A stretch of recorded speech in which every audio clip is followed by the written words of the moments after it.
Petrol చాలా rate ఎక్కువైపోయిందమ్మా.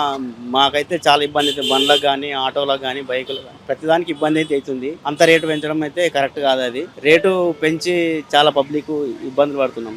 అది నేను చెప్పేది. కేంద్ర ప్రభుత్వం నుంచి కొంతవరకు రేట్ల భారం పడితే ఇక్కడ రాష్ట్ర ప్రభుత్వం కూడా ఇంకాస్త భారం వేస్తుంది ప్రజల మీద. మరి ఎట్లా దాన్ని ఎలా చూడొచ్చు? రాష్ట్ర ప్రభుత్వం అర్థం చేసుకోవాలి. పబ్లిక్ను అర్థం చేసుకుని రాష్ట్ర ప్రభుత్వం తగ్గిస్తే మంచి కూడా అనుకుంటాం. మేము తగ్గిస్తే మంచి కూడా అనుకుంటాం. కానీ పెంచుకుంటూ పోతుంటే మాలాంటి పేదవాళ్ళకి చాలా ఇబ్బందికరంగా అయితే అవుతుంది. చాలా ఇబ్బంది. మరి కాస్త పెట్రోల్ వాడకం ఇవన్నీ తగ్గించమని మోడీ చెప్తా ఉన్నారు. ఎలక్ట్రిక్ వాహనాలకి స్విచ్ అవ్వమని చెబుతా ఉన్నారు. మరి దాన్ని ఎలా చూడొచ్చు?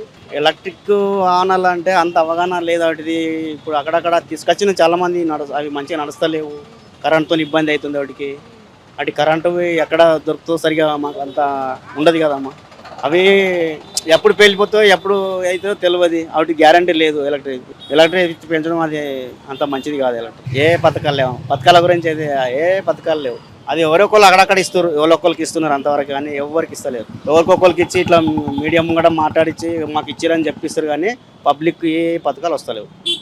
పబ్లిక్ పరిస్థితి ఏ విధంగా ఉంది బాబు? పబ్లిక్ ఈ ప్రభుత్వం వచ్చి నుంచి పబ్లిక్ అయితే చాలా ఇబ్బంది పడుతున్నాం. ఈ ప్రభుత్వం వచ్చి నుంచి కేసీఆర్ ప్రభుత్వంలో అయితే ప్రతిదీ అన్ని అనుకూలంగా ఉండే. మాకు పథకాలు అందిన వాళ్ళకి అందినాయి, చాలా మందికి అందినాయి.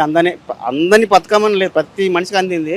ఇది అప్పుడైతే ఆటో డ్రైవర్లు కానీ ఏ వర్క్ చేసుకున్న వాళ్ళకి అన్ని వర్కులు ఉండే.